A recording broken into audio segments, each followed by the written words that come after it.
नमस्कार, आप देख रहे हैं न्यूज़ 18 इंडिया और मैं हूं आपके साथ गायत्री शर्मा। लेकिन सबसे बड़ी जानकारी आपको दे दें कि कोरोना का खतरा लगातार तेजी से आगे बढ़ रहा है। कोरोना के खिलाफ इस जंग में मास्क ही सबसे बड़ा हथियार है। न्यूज़ 18 आप सभी से अपील कर रहा है कि आप मास्क जरूर पहने। न्यूज़ 18 ने मास्क के लिए एक मुहिम भी शुरू की है, #मास्क पहनो इंडिया। न्यूज़ 18 आप सभी से कह रहा है कि मास्क जरूर पहने, क्योंकि सावधानी ही सबसे बड़ा बचाव है।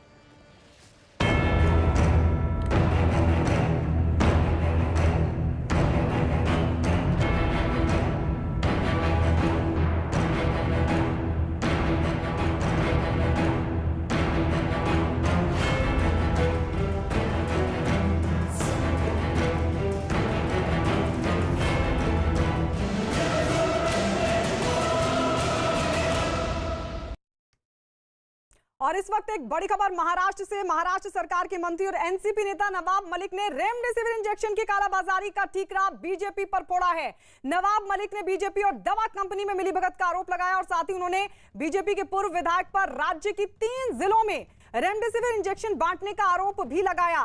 तो ये इस वक्त की बड़ी खबर। मैं आप लोगों को कागजात और सारी जानकारी देता हूं, वीडियो भी देता हूं। जो दवा सिर्फ एक्सपोर्ट की जा सकती थी ब्रुक फार्मा की, वो भारतीय जनता पार्टी के एक पूर्व विधायक हैं जो पिछली बार अम्बलनेर से भारतीय जनता पार्टी के टिकट पे चुनाव लड़े। ये उनके होटल में स्टॉक उन्होंने सार्वजनिक रूप से लोगों को दिखाने का काम किया। वीडियो हमारे पास है जिसमें लोगों को वे बांट रहे हैं। 8 तारीख के दिन ये काम चौधरी बंधुओं की तरफ से किया गया। हालांकि महाराष्ट्र के मंत्री राजेंद्र शिंगड़े ने दावा किया कि 25 अप्रैल से रेमडेसिविर इंजेक्शन और ऑक्सीजन की पूरी सप्लाई शुरू हो जाएगी और साथ ही उन्होंने इस पर राजनीति नहीं करने की अपील भी की। सप्लाई नहीं हो पा रही है और पूरे प्रदेश में स्थिति गंभीर बनी हुई। इस पर बातचीत करने के लिए हमारे साथ एफडीए मंत्री राजेंद्र शिंगड़े हैं। सर, जिस तरीके से आप लोगों ने कहा कि 8 लाख रेमडेसिविर इंजेक्शंस खरीदेंगे ताकि सही जगह शुरुआत तौर पर सबको मिल पाए, लेकिन अभी क्या परिस्थिति है चीज़ों क्या? 3-3.5 हफ्तों से रेमडेसिविर बनाने वाली जो भी कंपनीज है, 6-7 कंपनीज हैं, उनसे लगातार मेरा संपर्क चल रहा है। हर दिन कई कंपनी के सीईओज हो, एमडीज हो या कोई डायरेक्टर लोग हो, उनसे मेरी हर रोज़ बात वहाँ हो रही है। और कई दिनों से उन्होंने जो मुझे कमिटमेंट किया था कि महाराष्ट्र में हम 15 तारीख या 15 अप्रैल से 20 अप्रैल तक हम इतने इंजेक्शन्स आपको देंगे, 20 तारीख से 25 तारीख तक इतने इंजेक्शन्स हम आपको देंगे, उसके बारे में भी हमारी चर्चा चल रही है। 21 तारीख के बाद में धीरे धीरे रेमडेसिविर इंजेक्शन्स के देने के बारे में उन्होंने कहा था कि इसमें बढ़ोतरी होंगी और 21 और 25 तारीख तक हम कम से कम 70,000 से 75,000 इंजेक्शन हम महाराष्ट्र को देंगे। अभी 2-3 दिनों में धीरे धीरे उसमें प्रगति हो रही है। प्रगति नहीं हो रही है ऐसे मैं नहीं बोल रहा हूँ, लेकिन एक तरफ इंजेक्शन थोड़े धीरे धीरे आ रहे हैं और दूसरी तरफ पेशेंट बराबर बढ़ रहे हैं और इसी कारण दोनों का समन्वय रखना हमारे लिए बहुत मुश्किल हो रहा है। और इस वक्त मुंबई से हमारे साथ हमारे सहयोगी अभिषेक पांडे लाइव जुड़ गए हैं। सबसे पहले तो अभिषेक ये बताइए कि नवाब मलिक बीजेपी पर कालाबाजारी का आरोप क्यों लगा रहे हैं? देखिए, जिस तरीके से आरोप प्रत्यारोप का दौर शुरू है, खास करके बीजेपी के ऊपर इसलिए कर रहे हैं क्योंकि नवाब मलिक का कहना है कि जब रेमडेसिविर इंजेक्शन किसी प्राइवेट कंपनी को, प्राइवेट व्यक्ति को या किसी संस्था को देने को लेकर बैन है, तो महाराष्ट्र के बीजेपी के 3 जिलों में कैसे रेमडेसिविर बांटे जा रहे थे, वो भी 8 अप्रैल को जब ये क्रूशियल कंडीशन में था। यानी साफ है कि कहीं न कहीं जो सूरत में हो रहा था, सूरत में बीजेपी कार्यालय से रेमडेसिविर इंजेक्शन बांटे जा रहे थे, उसी तरीके से महाराष्ट्र के नंदुरबार, धुले और जलगांव में भी बांटे जा रहे थे और ये सब कुछ बीजेपी के पूर्व विधायक कर रहे थे और उसी कंपनी के लोगों और डायरेक्टर्स को ले आकर के जो विरोधी पक्ष नेता हैं प्रवीण दरेकर, उन्होंने राजेंद्र शिंगड़े से मुलाकात कराई थी। हालांकि राजेंद्र शिंगड़े ने ये बात खारिज कर दी है और कहा कि जो भी चीजें हैं, जो भी बीजेपी किसी भी तरीके का इंजेक्शन जो भी लाने का जो दावा है वो गलत है और राज्य सरकार को ही वो सारी चीजें मिलने वाली थी जो एक्सपोर्ट बंद होने के बाद मिलने वाला था। लेकिन नवाब मलिक का कहना है कि बहुत सारे ऐसे वीडियोस सामने आए हैं जिसमें में बीजेपी के एक नेता सैकड़ों की संख्या में भीड़ इकट्ठा करके और रेमडेसिविर इंजेक्शन बांट रहे हैं। जो रेमडेसिविर इंजेक्शन इसमें महाराष्ट्र में एक इंजेक्शन नहीं मिल पा रहा है, वो आखिर इतनी बड़ी देखा वो नवाब मलिक की तरफ से कुछ कागजात भी दिखाए जा रहे थे, वीडियो का भी जिक्र कर रहे थे, लेकिन अब वो कार्रवाई क्या करेंगे, सरकार कार्रवाई क्या करेगी? और अब जिस तरीके से मंत्री राजेंद्र शिंगड़े कह रहे हैं कि अब सप्लाई में किसी भी तरह की कोई कमी नहीं होगी, तो ये पहले ही कर लेते हैं। 59,000 के पार पूरा आंकड़ा पहुंच चुका है। अभिषेक आपके पास लौट रहे हैं, लेकिन ये भी बता दें कि कोरोना से सबसे ज्यादा हालात क्योंकि महाराष्ट्र के ही खराब है और यहाँ पिछले 24 घंटे में कोरोना के करीब 59,000 नए मरीज मिले हैं। 351 लोगों की मौत भी हुई है। अकेले मुंबई से 7,000 से ज्यादा केस सामने आए और ये सबसे बड़ी बात है कि 24 घंटे के आंकड़े हैं। 57 लोगों की जान चली गई है। राज्य में कोरोना के 6,76,000 से ज्यादा एक्टिव केस हैं और इस महामारी से मरने वालों का आंकड़ा करीब 61,000 के पास जा पहुंचा है। ये हालात तब हैं जब पूरे राज्य में लॉकडाउन के तरह सख्त कोरोना कर्फ्यू लगाया गया, लेकिन इसके बाद भी कोरोना की रफ्तार थमने का नाम नहीं ले रही। अभिषेक, मेरा सवाल यही है, देखिए 24 घंटे में 59,000 को आंकड़ा क्रॉस कर रहा है और लगातार रोजाना ये आंकड़े बढ़ रहे हैं। अगर नवाब मलिक के पास इस तरह के सबूत हैं, सरकार के पास इस तरह के सबूत है, तो फिर कार्रवाई करें। क्यों जो तमाम मरीज हैं वो इन तमाम चीजों से वंचित रहे, क्यों परेशान रहे?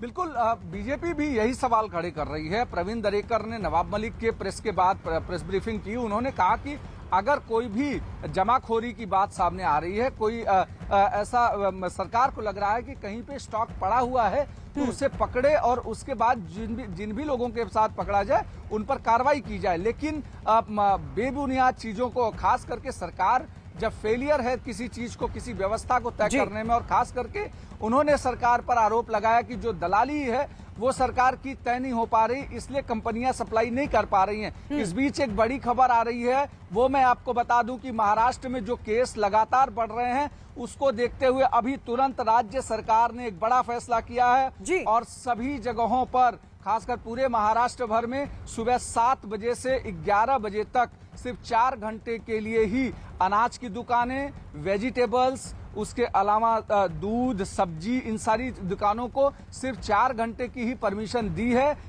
दुकान खोलकर बेचने की। हालांकि सुबह 7 से शाम को 8 को होम डिलीवरी की परमिशन दी है, लेकिन इसके बहाने, इन सब चीजों को खरीदने के बहाने लोग सड़कों पर बाहर आते थे, जिसको लेकर महाराष्ट्र सरकार ने अभी तुरंत फैसला किया है कि सुबह 7 से 11 तक ही ये सारी चीजें खुली रहेंगी। यानी 4 घंटे का वक्त दे दिया गया है लोगों को, 4 घंटे का वक्त दे दिया गया है। लौटेंगे अभिषेक आपके पास, और ज्यादा जानकारी लेंगे, लेकिन आपको एक और बड़ी खबर बता दें। मुंबई के सबसे बड़े कोविड सेंटर बीकेसी में वैक्सीन खत्म हो गई है।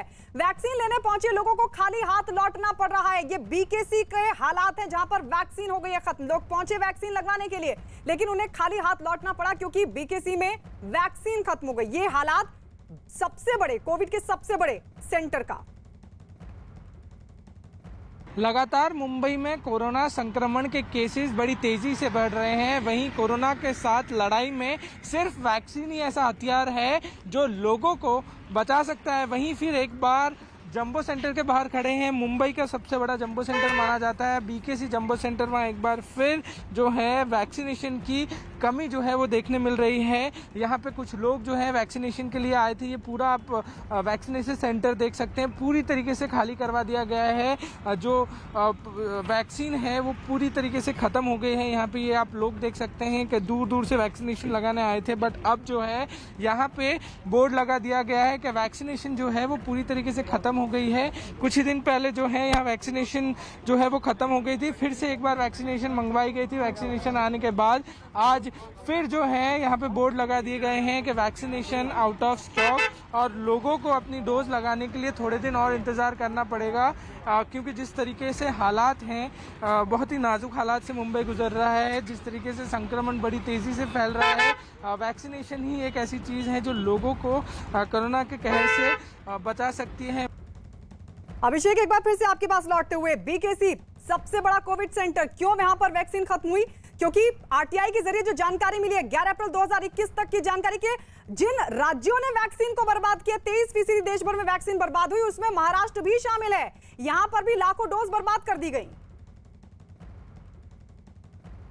बिल्कुल, कहीं न कहीं महाराष्ट्र में भी काफी संख्या में डोजेस बर्बाद हुए, जिसको करीब 5% के आसपास जो आंकड़ा है वो महाराष्ट्र से है, जो सप्लाई करने के बाद वो डोजेस बर्बाद हुए हैं, जिसके कारण जिन लोगों को वैक्सीन दिया जाना था उसमें या तो देरी हो रही है या तो कई जगहों पर वैक्सीनेशन काम नहीं हो पा रहा है क्योंकि डोजेस बर्बाद हुए हैं। हालांकि राज्य सरकार लगातार केंद्र से इस बात को कह रहा था, जिसके बाद केंद्र ने हाफकिन इंस्टीट्यूट जो राज्य सरकार की है उसको कोवैक्सीन बनाने की इजाजत दे दी है। आज अभी कुछ देर में महाराष्ट्र कैबिनेट की मंत्रिमंडल शुरू हो रही है, जिसमें हाफकिन इंस्टीट्यूट के लिए 150 करोड़ रुपए का अलॉटमेंट हो सकता है और उसके बाद अगले 1 साल के भीतर राज्य सरकार ने करीब 22 करोड़ वैक्सीन बनाने का एक लक्ष्य रखा है। उसको लेकर के भी आज मंजूरी मिल सकती है। लेकिन इस बीच आज जो वैक्सीन खत्म हुई है वो कहीं न कहीं केंद्र और राज्य के भीतर समन्वय से नहीं, बल्कि राज्य के भीतर जो उसको स्टोरेज करना या जो सही तरीके से इस्तेमाल करने में कहीं न कहीं कुछ न कुछ लापरवाही होने के कारण ये वैक्सीन कम होने और की देखिए बात ये सामने राज्य आई। हालांकि रोना रो रहे हैं कि वैक्सीन की कमी है, लगातार- केंद्र पर ठीकरा फोड़ रहे हैं और उधर मरीज परेशान है इनकी लापरवाही से। अभिषेक लौटेंगे आपके पास। आपको ये भी बता दें कि देश में कोरोना से हालात लगातार बिगड़ रहे हैं और ये लगातार तीसरा दिन है जब 2.5 लाख से ज्यादा कोरोना के नए केस सामने आए। हालांकि कल के मुकाबले आज कोरोना मरीजों की संख्या में थोड़ी कमी है, लेकिन आज भी कोरोना के आंकड़े डराने वाले हैं। पिछले 24 घंटे में कोरोना के 2,59,170 नए मामले सामने आए, जबकि कोरोना की वजह से 1761 लोगों की मौत हो गई। कोरोना से गंभीर हो रहे हालात से निपटने के लिए प्रधानमंत्री नरेंद्र मोदी ने संभाल लिया है खुद ही मोर्चा। पीएम मोदी आज कोरोना वैक्सीन बनाने वाली कंपनियों के नुमाइंदों के साथ अहम बैठक करने वाले हैं। वीडियो वर्चुअल होने वाली इस बैठक में न सिर्फ देश की कंपनियां बल्कि विदेशी कंपनियों के अधिकारी भी शामिल होंगे। एक दिन पहले ही केंद्र सरकार ने एक बड़ा फैसला लिया था। केंद्र सरकार ने 1 मई से 18 साल के से ऊपर के जितने भी लोग हैं उन सभी को टीका लगाने को मंजूरी दे दी है। यानी 1 मई से शुरू होने वाले वैक्सीनेशन के तीसरे फेज में वैक्सीन खुले बाजार में मुहैया करा दी जाएगी। हालांकि ये टीका उन्हीं को मिलेगा जो इसके लिए पूरे प्रोटोकॉल का पालन करेंगे, कोविन प्लेटफॉर्म पर अपना रजिस्ट्रेशन करवाएंगे। इसमें भी जिन लोगों को दूसरी डोज नहीं दी गई है पहले उन्हीं को दी जाएगी प्राथमिकता। इसके लिए राज्य सरकारों को भी सीधा टीका बनाने वाली कंपनियों से वैक्सीन खरीदने का अधिकार भी दिया गया है। यानी टीका बनाने वाली कंपनियां अपने उत्पादन का 50% हिस्सा राज्य सरकारों को बेच सकेंगी, जिसे खुले बाजार में भी पहले से तय कीमतों पर मुहैया कराया जा सकेगा। तो वहीं केंद्र सरकार भी अपने हिस्से के 50% टीके राज्य सरकारों को देगी। उधर वित्त मंत्री निर्मला सीतारमण ने राहुल गांधी पर पलटवार किया। राहुल गांधी ने वैक्सीन पर सवाल उठाए थे, जिसके बाद निर्मला सीतारमण ने राहुल गांधी को दिया जवाब कि वो सरकार की प्रेस रिलीज को पढ़ें।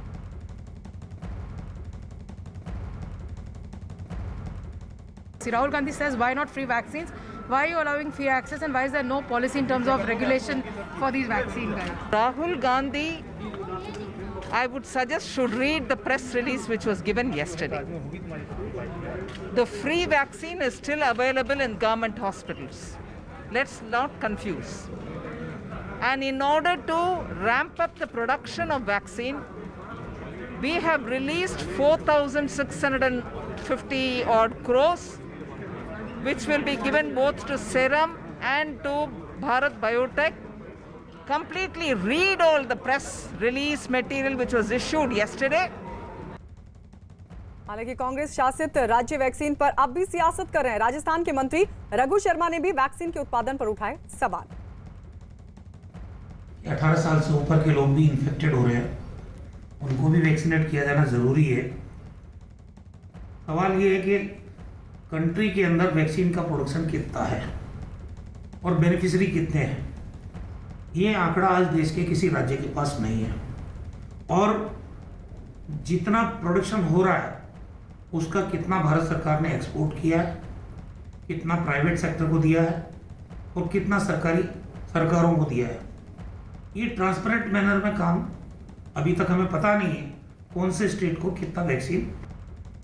उत्तर प्रदेश में कोरोना के मरीजों की संख्या बढ़ने के बाद योगी सरकार का बड़ा फैसला। योगी सरकार ने पूरे राज्य में वीकेंड लॉकडाउन लगाने का ऐलान कर दिया। यानी अब शनिवार और रविवार को लॉकडाउन रहेगा। पहले सिर्फ रविवार को ही लॉकडाउन होता था। इसके साथ ही उन जिलों में नाइट कर्फ्यू रहेगा जिन जिलों में 500 से ज्यादा कोरोना मरीज हैं। ये कर्फ्यू रात 8 बजे से सुबह 7 बजे तक रहेगा। वीकेंड लॉकडाउन के दौरान सभी साप्ताहिक बाजार, मॉल बंद रहेंगे। लॉकडाउन के दौरान सैनिटाइजेशन का काम होगा। हालांकि इस दौरान जरूरी सेवाओं में रहेगी छूट। इससे पहले सुप्रीम कोर्ट ने इलाहाबाद हाई कोर्ट के उस फैसले को खारिज कर दिया जिसमें हाई कोर्ट ने यूपी के 5 शहरों में लॉकडाउन लगाने का आदेश दिया था। एक दिन पहले ही इलाहाबाद हाई कोर्ट ने प्रयागराज, लखनऊ, वाराणसी, कानपुर और गोरखपुर में लॉकडाउन लगाने का आदेश दिया था, लेकिन योगी सरकार ने इस फैसले को सुप्रीम कोर्ट में चुनौती दी, जिसके बाद सुप्रीम कोर्ट ने हाई कोर्ट के फैसले पर रोक लगा दी है। लेकिन इस बीच यूपी के सीएम योगी आदित्यनाथ ने लोगों से मास्क जरूर पहनने की अपील की और एक ट्वीट भी किया। उन्होंने लिखा, कोरोना वायरस से बचाव के लिए मास्क ही अहम भूमिका है, इसलिए आवश्यक रूप से मास्क का प्रयोग करें। निश्चित अंतराल पर अपने हाथों को साबुन से धोते और सैनिटाइज करते रहें। 2 गज की दूरी, मास्क है जरूरी मंत्र को आत्मसात और चरितार्थ करें।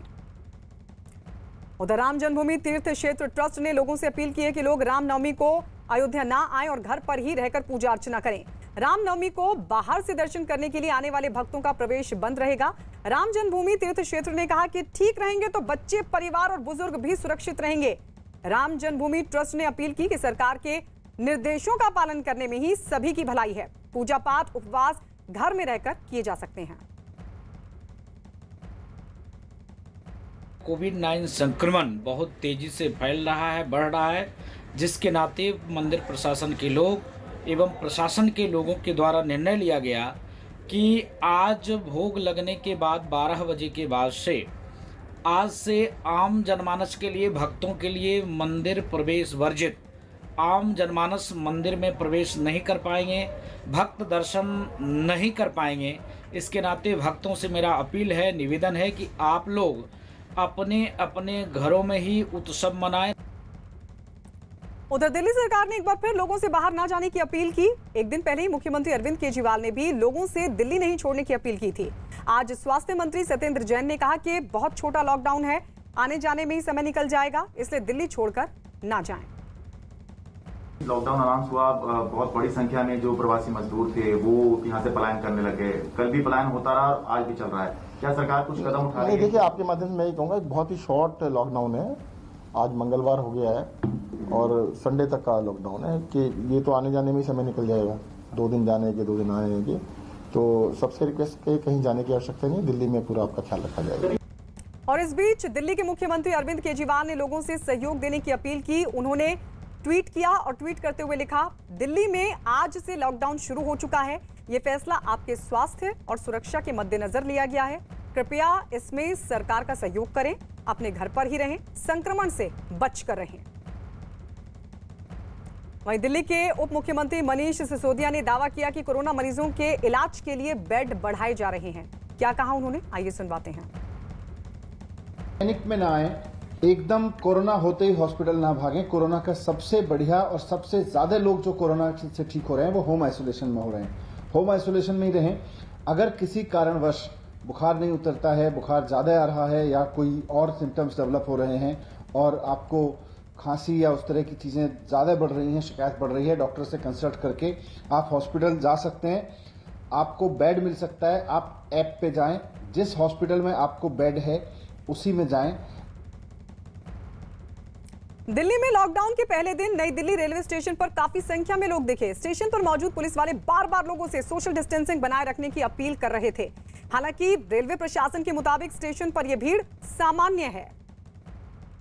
दिल्ली में लॉकडाउन का पहला दिन है और इस वक्त हम नई दिल्ली रेलवे स्टेशन में खड़े हुए हैं। यहाँ पर आप देख सकते हैं जो पुलिस है वो पूरी मुस्तैदी से यहाँ पर सोशल डिस्टेंसिंग मेंटेन करा रही है। लाउड स्पीकर के जरिए लोगों से बोला जा रहा है कि वो सोशल डिस्टेंसिंग बनाए रखें, मास्क लगा के रखें। और अच्छी बात यह है कि नई दिल्ली रेलवे स्टेशन पर जिनके पास कंफर्म टिकट है केवल उन्हीं लोगों को अंदर आने की एंट्री दी जा रही है।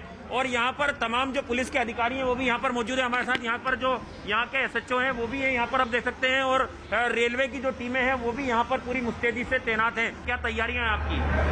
नहीं, पुलिस रेलवे स्टेशन की जो पुलिस है हमारे यहाँ की दिल्ली पुलिस पूरी तरह से मुस्तैद है। हम यहाँ पे और सोशल डिस्टेंसिंग मेंटेन करने के लिए अनाउंसमेंट करते रहते हैं और जो लोग जिनके टिकट कंफर्म है वही अंदर जा रहे हैं। लाउड स्पीकर से अनाउंसमेंट भी किया जा रहा है आपके स्टाफ के जरिए? लोगों को अलर्ट करते रहते हैं कि मास्क पहने, सोशल डिस्टेंसिंग मेंटेन करें। ये थे नई दिल्ली रेलवे स्टेशन के एसएचओ सतीश राणा, जिनका कहना है कि केवल कंफर्म टिकट वाले जो यात्री हैं वही रेलवे स्टेशन पर अंदर आ रहे हैं और पलायन जैसी कोई स्थिति यहाँ पर नहीं है और लोगों से अपील भी की जा रही है कि वो पैनिक ना हो, सोशल डिस्टेंसिंग मेंटेन रखें और जो कोविड नियम है उनका पूरी तरह से पालन करें। तो ये नई दिल्ली रेलवे स्टेशन की तस्वीर हमने आपको दिखाई। कैमरा पर्सन अजय के साथ आनंद तिवारी, न्यूज 18 इंडिया, दिल्ली। देश इस वक्त कोरोना की प्रचंड लहर में है। कोरोना के नए मरीजों का आंकड़ा 2.5 लाख को पार कर चुका है, जिसके साथ ही सक्रिय मरीजों की संख्या 19 लाख को पार कर गई है। कोरोना के आंकड़े बेशक बहुत डराने वाले हैं, लेकिन अब कोरोना को कंट्रोल करने का मास्टर प्लान तैयार कर लिया गया है।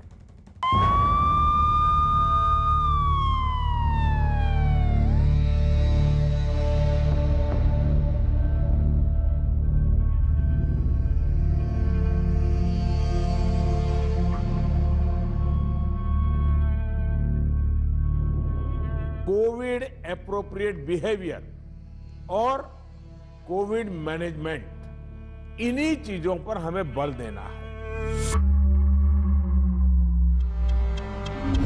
देश में कोरोना वायरस के खिलाफ सबसे बड़ी जंग।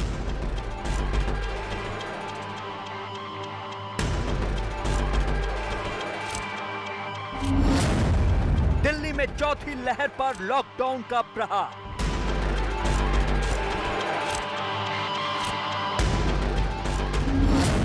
दिन के लॉकडाउन से कोरोना पर नकेल की तैयारी।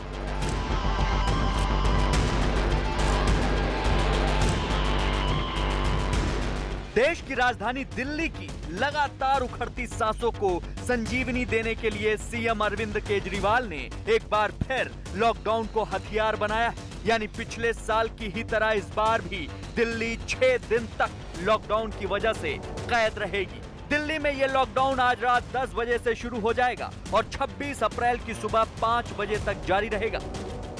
6 दिन के लिए दिल्ली में लॉकडाउन लगाया जा रहा है। इस दौरान जाहिर है कि जो एसेंशियल सर्विसेज हैं वो जारी रहेंगी। ये शादियों का सीज़न है, लोगों के बड़े मुश्किल से रिश्ते बनते हैं, हम उनके रिश्ते तोड़ना नहीं चाहते, तो लोगों की शादियां संपन्न हों, लेकिन केवल 50 लोगों के गैदरिंग के साथ। लेकिन सवाल उठता है कि आखिर इस लॉकडाउन के दौरान किन किन चीजों पर पाबंदी रहेगी और क्या खुला रहेगा। सबसे पहले देखते हैं लॉकडाउन में किन चीजों की मनाही है। बेवजह कहीं नहीं घूम सकेंगे। मॉल, जिम, स्पा, ऑडिटोरियम बंद रहेंगे। असेंबली हॉल और एंटरटेनमेंट पार्क बंद रहेंगे। रेस्टोरेंट में बैठकर खाना नहीं खा सकते। सार्वजनिक, धार्मिक और राजनीतिक कार्यक्रमों पर पाबंदी रहेगी। सरकारी और प्राइवेट दफ्तर बंद रहेंगे। साथ ही अब ये समझिए कि इस लॉकडाउन के दौरान किन किन चीजों पर पाबंदी नहीं है, यानी किन किन चीजों को लॉकडाउन से बाहर रखा गया है। शादियों में 50 लोग को पास के साथ इजाजत।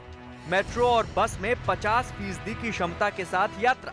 Petrol pump, LPG, CNG centre खुले रहेंगे। बैंक, ATM को भी लॉकडाउन से छूट दी गई है। वैक्सीन लगवाने जा सकते हैं। किसी बीमार व्यक्ति को बाहर ले जा सकते हैं। साप्ताहिक बाजार जोन के हिसाब से एक दिन खुलेंगे। प्राइवेट दफ्तरों में वर्क फ्रॉम होम किया जाएगा। उधर कोरोना वायरस को शिकस्त देने के लिए केंद्र सरकार ने अपनी पूरी ताकत झोंक रखी है। देश के प्रधानमंत्री नरेंद्र मोदी खुद पल पल हालात की मॉनिटरिंग कर रहे हैं। केंद्र सरकार के ही निर्देशों पर एंटी वायरल ड्रग रेमडेसिविर दवा के दामों को तत्काल प्रभाव से घटा दिया गया है। इतना ही नहीं, सरकार के निर्देश पर रेमडेसिविर का उत्पादन भी दोगुना कर दिया गया है। दावा तो ये किया जा रहा है कि सितंबर तक कोवैक्सीन का उत्पादन 10 गुना तक कर लिया जाएगा। इतना ही नहीं, केंद्र सरकार ने 162 ऑक्सीजन प्लांट लगाने की मंजूरी दे दी है। साथ ही केंद्र सरकार की तरफ से ऑक्सीजन की कमी को दूर करने के लिए ऑक्सीजन एक्सप्रेस की भी शुरुआत की गई है। इसी ऑक्सीजन एक्सप्रेस में 15 टैंकर विशाखापट्टनम, जमशेदपुर, राउरकेला, बोकारो के लिए रवाना होंगे। वहां से ऑक्सीजन भरकर यह एक्सप्रेस वापस महाराष्ट्र पहुंचेगी।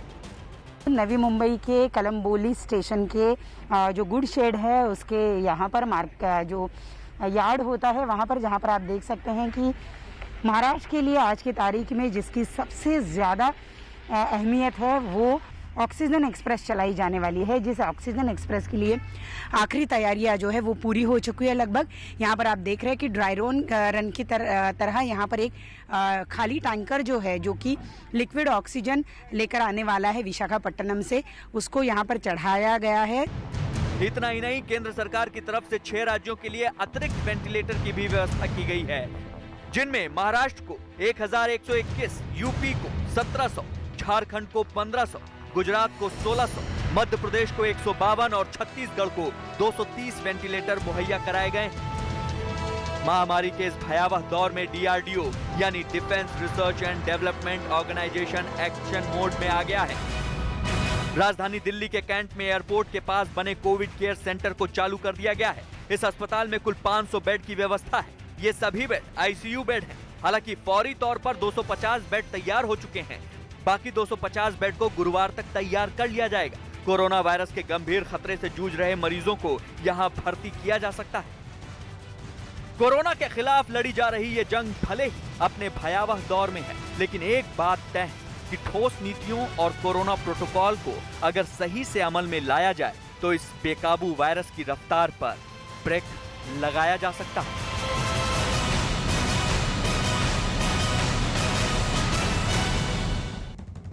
उधर गुजरात में कोरोना ने कोहराम मचाया हुआ है। राज्य में एक दिन में 11,403 कोरोना केस पाए गए, जबकि 117 कोरोना मरीजों की मौत हुई। एक दिन में 4,179 कोरोना मरीज ठीक हुए हैं। गुजरात में अहमदाबाद, वडोदरा और सूरत के हालात सबसे ज्यादा बिगड़े हुए हैं। अहमदाबाद में सबसे ज्यादा 4,258 कोरोना मरीज मिले, जबकि 23 लोगों की मौत हुई है। अहमदाबाद में नगर निगम के आदेश के बावजूद निजी दफ्तरों में 50% से ज्यादा स्टाफ बुलाने पर कड़ी कार्रवाई करते हुए 5 दफ्तरों को कर दिया गया है सील। वहीं गुजरात सरकार ने आरटीपीसीआर टेस्ट की कीमतों में कटौती की है और अब 700 रुपए में आरटीपीसीआर टेस्ट होंगे।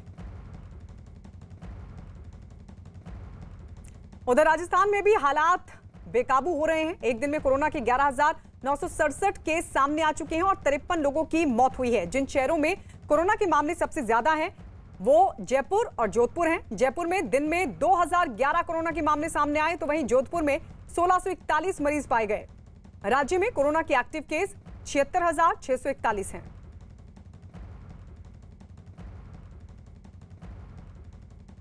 तो उधर बिहार में कोरोना के लगातार बढ़ते मामलों के बीच कल रात से नाइट कर्फ्यू लगा दिया गया है।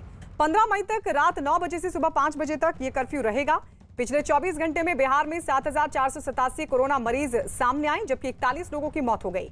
अकेले पटना की अगर बात करें तो 2,672 कोरोना मरीज मिले, जबकि वहां पिछले 24 घंटे में 12 लोगों की मौत हुई।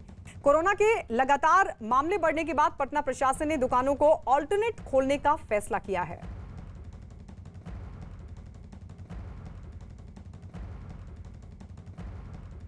वहीं बात मध्य प्रदेश की करें तो यहां कोरोना की रफ्तार लगातार बढ़ रही है। पिछले 24 घंटे में कोरोना के 12,897 नए केस सामने आए, जबकि कोरोना की वजह से 79 लोगों ने अपनी जान गंवा दी। राजधानी भोपाल में सबसे ज्यादा 1694 मरीजों की रिपोर्ट पॉजिटिव आई और इसी तरह इंदौर में करीब 1700 नए केस सामने आए।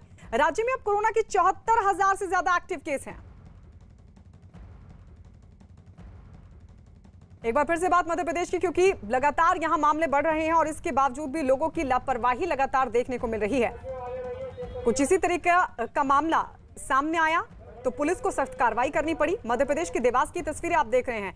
कुछ लोग बेवजह घर से बाहर निकलने घूमने के लिए निकल पड़े। दरअसल पुलिस वालों ने जब इन लोगों से वजह पूछी बाहर घूमने की तो ये जवाब नहीं दे पाया और उसके बाद पुलिस ने इस तरीके से इन लोगों को सबक सिखाया।